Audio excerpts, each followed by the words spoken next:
projection du film L'avocat de la terreur de Barbet Schroeder. Comme vous savez, le festival consacre un hommage à Barbet Schroeder et il a été avec nous dans les derniers jours. Et en même temps, il y a un hommage consacré à Jean Douchet qui est là et je le remercie d'être venu et il va vous présenter ce film de Barbet Schroeder. Donc je te laisse la parole. Oui, bonsoir. Donc, je ne vais pas être très long parce que le film est très explicite par lui-même. Donc, mais ceci étant dit, il faut quand même un peu expliciter à ce moment-là la raison même de ce film. Barbet Schroeder, on l'a dit hier pour ceux qui étaient là, ou avant-hier plutôt, est un cinéaste très original, qui ne ressemble quasiment à aucun autre cinéaste dans le sens de la carrière à tous les niveaux. D'abord, il a commencé comme un fils de la cinémathèque française de Henri Langlois. Il a fait partie de ces nombreux jeunes gens de 17, 18, 19 ans qui se sont formés à cette cinémathèque. Dans cette cinémathèque, il a rencontré d'autres cinéphiles, dont je ne dirais pas forcément le nom de tout le monde, mais aussi par exemple des gens comme Romer, etc. Je n'ai pas dit moi, donc j'en parle pas. Donc, d'emblée, ses goûts, formés aussi par les cahiers du cinéma, la nouvelle vague, ont fait que très vite, il s'est intégré à ce milieu cinéphilique extrêmement pointu qui était les cahiers du cinéma des années 60. C'est-à-dire que nous avions en 58 le début de la nouvelle vague, avec Truffaut qui commence, Chabrol qui commence, mais aussi des gens comme Alain Resnais qui aussi démarrent à ce moment-là.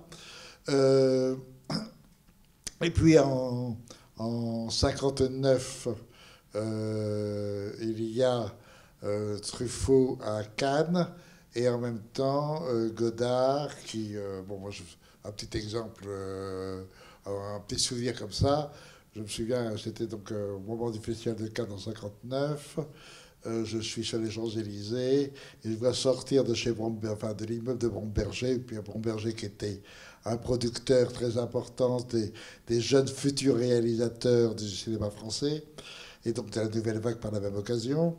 Et je le vois sortir une mine comme ça, c'est honteux. Bromberger ne peut pas me donner d'argent, il faut absolument que j'aille à Cannes, tout se joue en ce moment là-bas, etc. Et heureusement, j'ai bien compris. Puis il m'a quitté, Godard, et puis il est passé au cahier, il n'y avait personne au cahier, bon, il a pris la caisse, il est parti directement à Cannes. Bon, donc, et c'est comme ça que Truffaut l'a aidé à monter, lui a présenté Borgard et lui a permis de tourner à bout de souffle. Mais c'est un peu ce climat-là qu'a connu Barbet, qui avait 20 ans, 21 ans. Et il décide très, très tôt de se lancer dans le cinéma et carrément dans la production. Ce qui était très culotté quand on a son âge. Il n'a pas d'argent, enfin très peu. Seulement, heureusement, sa mère est d'origine prussienne. Pour ceux qui ont vu son dernier film, ils comprendront pourquoi c'est important. Mais enfin, ceci étant dit, sa mère... Amnesia. Voilà, Amnesia. Sa mère avait quitté l'Allemagne en 1935 avec décision de ne plus jamais y revenir, de ne plus jamais parler l'allemand, de ne plus jamais acheter quoi que ce soit qui vienne d'Allemagne. Bon, une espèce de... Et c'est ce qui fait que, par exemple, Barbet Schroeder ne parle pas l'allemand, ce qui est quand même un peu surprenant. Bref, donc il est en 60 dans notre milieu, et il y a évidemment deux personnes qui n'ont pas réussi à passer le passage de leur premier film, c'est Rivette et Romer. Le signe du lion de Romer et Paris nous appartient de Rivette n'ont pas eu de succès, n'ont pas marché, etc. Romer continue à diriger, enfin à être le rédacteur en chef des cahiers du cinéma. Barbet, oui, veut l'aider. Et il va l'aider à produire les deux courts-métrages de Romer qui appartiennent à la série quand même des contes moraux. Donc le conte 1 et le conte 2. La boulangère de Monceau, dans lequel d'ailleurs Romer lui accorde le grand rôle masculin, et l'autre, la carrière de Suzanne, qui tourne juste après. Bon. Mais ce sont quand même des courts-métrages qui n'ont pas de débouché. Et heureusement, la mère de Barbet, bon, je répète, qui était quand même d'origine allemande, très, très intellectuelle, le père de sa mère était un grand psychiatre allemand de l'époque de 1920, enfin bon, donc un milieu très intellectuel, et évidemment, elle avait quand même un tableau de Nodlet. Nodlet, bon, ben, c'est quand même pas mal, bref, il a mis en gage le tableau, et il a produit le premier film de Romer, en long métrage, c'est La collectionneuse. Mais en même temps, dans les années 63-64,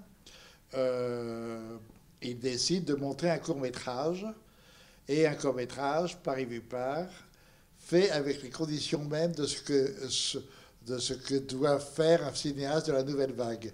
En d'autres termes, tourné en 16 mm, micro, enfin, son direct, pas d'acteur professionnel, etc. Bon, ça n'a pas été tout à fait exact. Bref, donc il produit Paris vu par, donc un film de Romer, un film de Chabrol, un film de Godard, un film de Jean Rouch, un film de Jean-Daniel Paulet, bon, puis un film d'un sixième. Et le film marche d'autant plus que, curieusement, ce film va être non pas le film d'introduction du mouvement de la nouvelle vague, mais au contraire de sa conclusion. C'est-à-dire qu'on peut dire qu'une fois ce film-là, tous les gens de la nouvelle vague vont suivre leur propre direction et vont aboutir à des années-lumière les uns des autres. Bon, et ça c'est autre chose. Mais en revanche, Barbet, donc, a commencé comme un producteur très très jeune, et il continue, et en particulier, il va aider Romer, après avoir fait La collectionneuse, à monter Maniche et Mode. Et donc, à ce moment-là, il est devenu un producteur, ayant monté sa propre maison de production qui s'appelle les films du Losange. Et les films de Losange sont encore aujourd'hui, dans les productions indépendantes, l'une des plus importantes productions de cinéma français. Les films du Losange, bon, vous avez forcément vu, si vous allez un peu au cinéma et vous voyez des films français ou étrangers, parce que ça peut être Fassbinder, Schroeter, etc. Il y a beaucoup qui sont signés films du Losange. Bon, une fois qu'il a accompli cette carrière, donc passant maintenant de la production à enfin ce qu'il veut être, c'est-à-dire réalisateur. Et il va tourner en 59, je dis pas de mémoire, ou 60, enfin, plus d'importance, il va tourner Mort, un film fait... Comment 69. Non. Ah oui, 69, je dis 59, oui. Pardon, 69, excusez-moi, oui, juste après après mai 68, un film d'ailleurs où on parle de la drogue, etc. Enfin, un film et commence sa carrière de cinéaste qu'il va poursuivre jusqu'encore aujourd'hui. Cette carrière est très étrange. C'est-à-dire qu'il le tourne, en effet, Mort en Espagne, dans la propriété de sa mère à Ibiza. Ensuite, il va tourner des films en France. Et puis, il va tourner des films en Afrique. Et puis ensuite, il va aller à Hollywood, il va faire une carrière hollywoodienne. Et ensuite, il va tourner encore un film au Japon. Il va tourner son dernier film encore de nouveau en Espagne. Et en même temps, il va faire tourner des films de fiction, bien sûr, mais aussi des films documentaires ou appartenant à l'idée du documentaire. Et ce seront des films de reportage. Il y en aura 3 qui seront importants, et tous les 3, enfin au moins 2 en Afrique, Le premier, c'est le dictateur, là.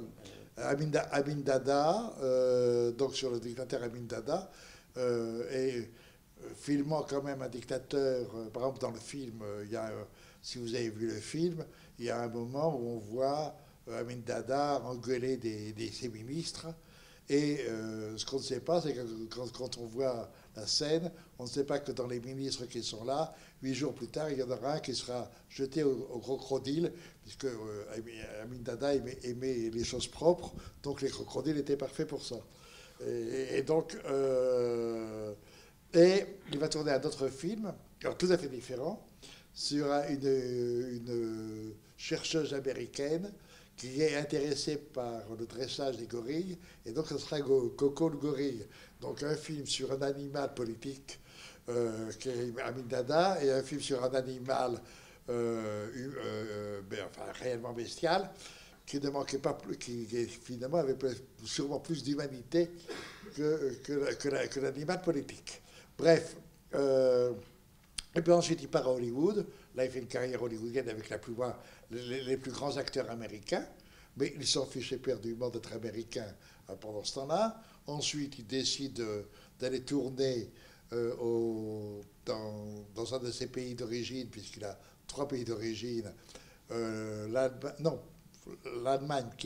enfin, c'est par sa mère, la Suisse, l'Iran et la Colombie. Donc il va tourner en Colombie un film qui est un très beau film.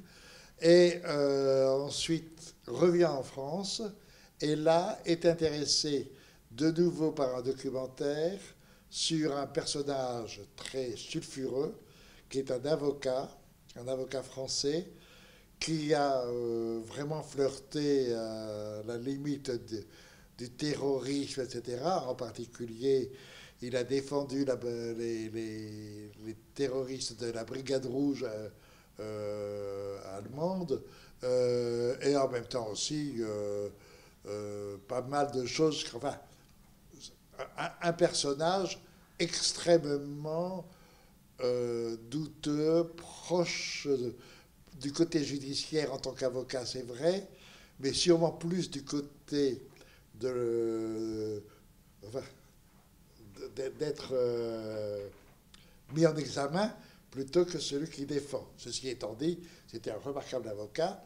Et ce qui intéressait Barbey à filmer ce personnage, c'est que justement, ça c'est un peu tout son cinéma, c'est la nature, on ne peut pas dire la nature double, mais la nature incertaine. On ne sait pas où est la nature. Et alors c'est devenu un film tout à fait passionnant.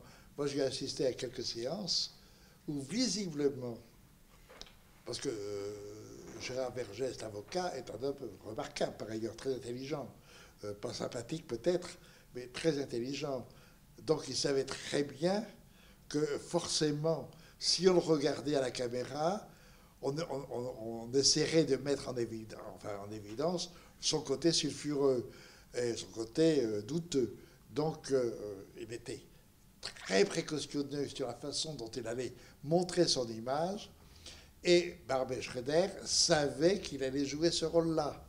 Donc c'est celui qui va chipper le secret de l'autre. Et comme toujours, malheureusement, dans ces cas-là, c'est forcément le cinéaste qui l'emporte, parce que quand on a l'instrument du cinéma, forcément, on a le pouvoir.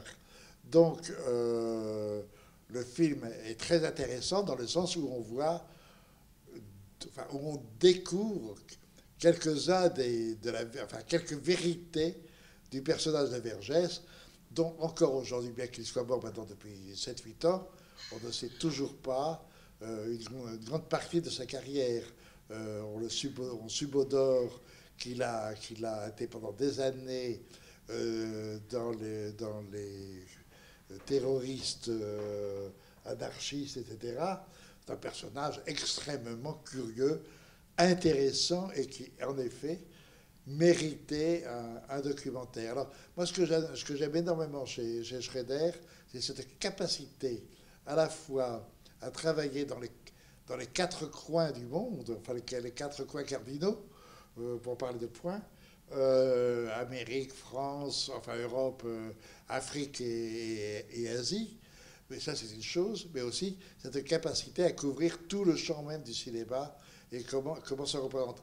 Et en même temps aussi, même dans le métier, ayant tout fait, ayant fait, pas la critique réellement, mais il a un tout petit peu pratiqué, mais la production, la mise en scène et une façon de vivre libre dans un métier où la liberté n'est pas la chose la plus fréquente. Il a été acteur aussi. Et puis en plus, il était acteur, bien sûr. Il était acteur, non seulement dans quelques-uns dans ses propres films, mais aussi chez Romer.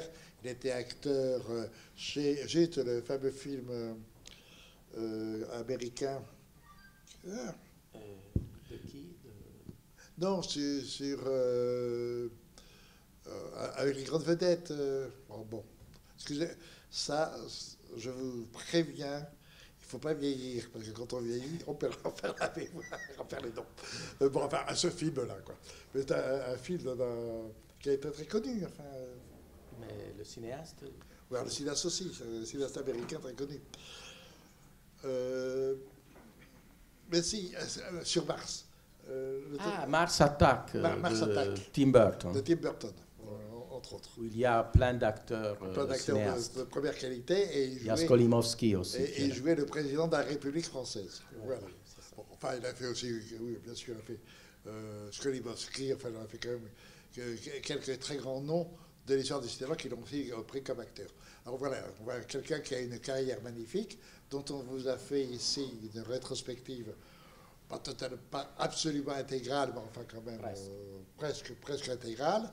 Et comme vous avez pu le constater pour ceux qui l'ont rencontré, quelqu'un d'extrêmement sympathique, quelqu'un de très simple, qui ne la ramène pas, ce qui n'est pas toujours fréquent dans le cinéma. Bon, ceci étant dit, voilà, je ne vais pas vous en dire plus, à moins que quelqu'un veuille me poser une question plus précise. Mais enfin, sinon, je vous laisse voir le film. Et je crois que on voit le film, alors. Alors voilà. Donc, je vous souhaite une bonne projection. De toute façon, je sais pas, je le souhaite. Je vous le souhaite pas. Vous allez la voir, la bonne séance. Donc, vous verrez, ça fait très intéressant, vraiment un beau ce qu'on appelle un beau documentaire. Merci, Jean.